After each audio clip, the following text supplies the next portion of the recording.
Halo, perkenalkan nama saya Francisca Melagi Rosa dari Prodi Teknik Informatika. Di sini saya akan menjelaskan materi pohon atau tree. Di antara sekian banyak konsep dalam teori graf, konsep pohon atau tree merupakan salah satu konsep yang paling penting karena terapkannya yang luas dalam berbagai bidang ilmu. Pohon atau tree sudah lama digunakan sejak tahun 1857 ketika matematikawan Inggris Arthur Cayley menggunakan pohon untuk menghitung jumlah senyawa kimia, dan bab ini membahas pohon dari sudut pandang teori graf.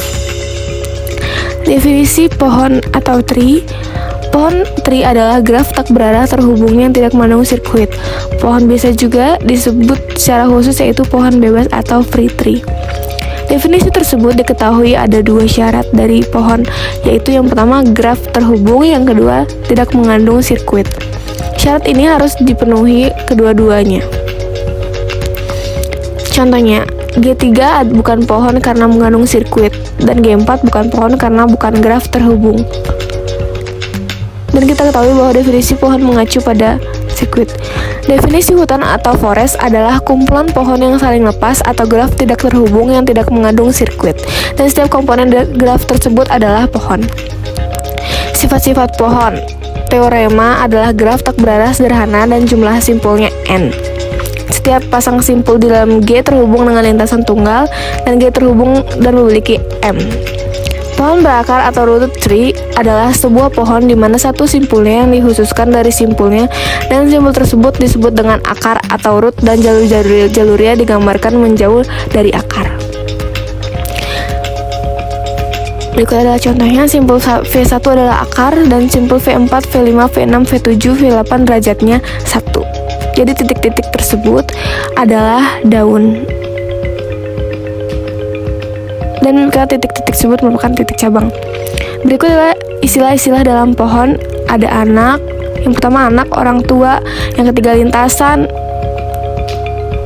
yang keempat ada leluhur, yang kelima ada keturunan, yang keenam ada saudara kandung, dan yang ketujuh ada derajat.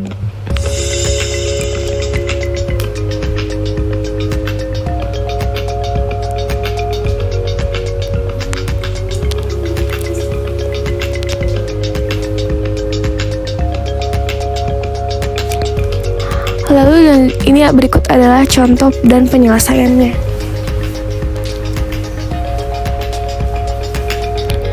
Pohon merentang. Pohon merentang dari graf terhubung adalah subgraf merentang yang berupa pohon. Lalu dilanjutkan dengan mengenal aplikasi pohon merentang. 1. Jumlah ruas jalan seminimum mungkin yang menghubungkan semua kota sehingga setiap kota terhubung satu sama lain, dan perutuhan atau routing pesan pada jaringan komputer. Berikut adalah contoh dan penyelesaiannya. Di dalam graf tersebut terdapat satu buah sirkuit, yakni sirkuit dari titik V1. Karena pohon merupakan graf yang tidak memiliki sirkuit, dan pohon rentang adalah subgraf yang harus melibatkan semua titik dalam G. Pohon merentang atau minimum adalah sebuah graf yang berbobot yang terhubung mungkin saja mempunyai lebih dari satu pohon merentang, dan ada kalanya kita memerlukan pemecahan masalah, yaitu bagaimana memperoleh pohon merentang yang berbobot minimum. Dan pohon merentang yang berbobot minimum merupakan pohon merentang minimum atau minimum spanning tree. Lalu ada algoritma prim. Misalkan T adalah pohon merentang yang jalur-jalurnya diambil dari graf G. Algoritma prim membentuk pohon merentang minimum langkah per langkah, dan pada setiap langkah kita mengambil dari graf G. Lalu ada langkah-langkahnya. Langkah 1, pilih jalur yang berbobot minimum. Yang kedua, pilih jalur U, V yang mempunyai bobot minimum yang bersisian dengan simpul T. Yang ketiga, ulangi langkah kedua sebanyak N sama dengan 2. Berikut adalah contoh dan penyelesaiannya. Bobot pohon merentang minimum ini adalah 10 tambah 25 tambah 15, dan tampak bahwa algoritma prima setiap langkah demi langkahnya selalu membentuk pohon terhubung. Lalu ada algoritma Kruskal. Algoritma Kruskal sedikit lebih sederhana dibandingkan dengan algoritma prim dalam pemeriksaan jalur-jalur yang akan dipilih. Hal ini karena pada algoritma prim, setiap langkah per langkah jalur yang dipilih selain harus berbobot terkecil, harus pula terhubung dengan pohon yang sudah terbentuk sebelumnya.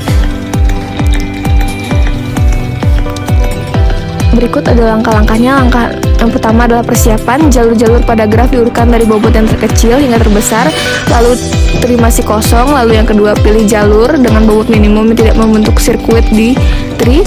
Lalu yang ketiga, ulangi langkah yang kedua. Berikut adalah contoh dan penyelesaiannya.